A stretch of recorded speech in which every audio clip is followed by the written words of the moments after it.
Day 1. Regret. Instant regret.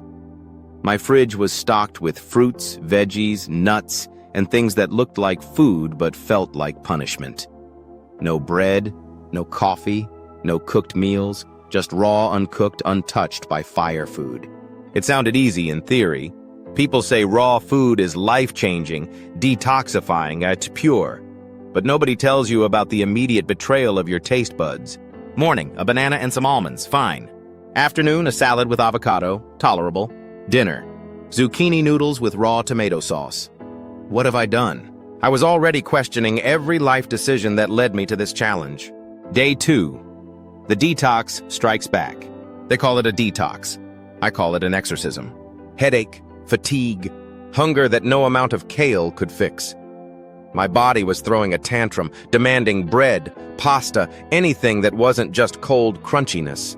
I caught myself staring at my stove like an old friend I wasn't allowed to talk to.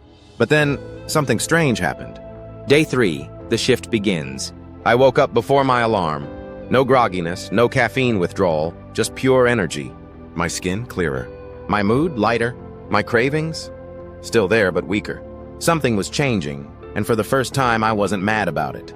Day 4, the social struggle. Here's something nobody warns you about. Eating raw makes you a social outcast. Dinner plans? Sorry, do you have anything that hasn't been cooked? Friends? Wait, you're telling me you won't eat fries? Family? Deep concern. I became the person at gatherings munching on carrot sticks while everyone else enjoyed warm, delicious, normal food. Was it worth it? I wasn't sure yet. Day 5, the unexpected perks. By now, something incredible was happening. My stomach felt light. No bloating, no sluggishness.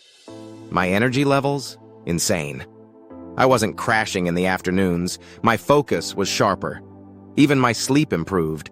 It felt like I had unlocked some kind of cheat code for my body. But not everything was perfect. Day 6, the downside. You know what's hard? Eating enough. Raw food is filling but not calorie-dense. My portions had to double just to keep up with my energy needs. Also, some foods just aren't meant to be eaten raw. Ever tried raw eggplant? Don't. And let's talk about digestion. Some interesting things started happening. Let's just say my body was adjusting in ways I did not anticipate. Day 7, the final verdict. After a full week of nothing but raw food, I felt incredible. Would I keep eating raw forever? Absolutely not. Cooked food exists for a reason. But did I learn something? Definitely. More energy, better digestion, clearer skin. It was like my body hit a reset button. But was it worth the sacrifice?